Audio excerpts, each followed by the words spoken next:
Welcome to MiConvert. In this tutorial, I will show you how to convert ASM files to DWG format, completely free and online. Open your browser and search for ASM to DWG MiConvert.com. Click on the first result to go straight to the converter. You are now on the ASM to DWG converter page. The interface is clean and easy to use. Let's upload a file. Click the Choose File button. A file picker will open. Select the ASM file you want to convert, then click Open. Your file is loaded and ready. You can see the file name, size, and destination format. Click Convert now to start the conversion. The conversion is in progress. You can see the progress bar moving. This usually takes just a few seconds.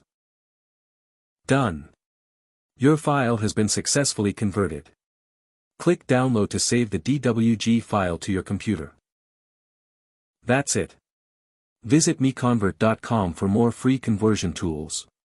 Subscribe for more tutorials. Thanks for watching.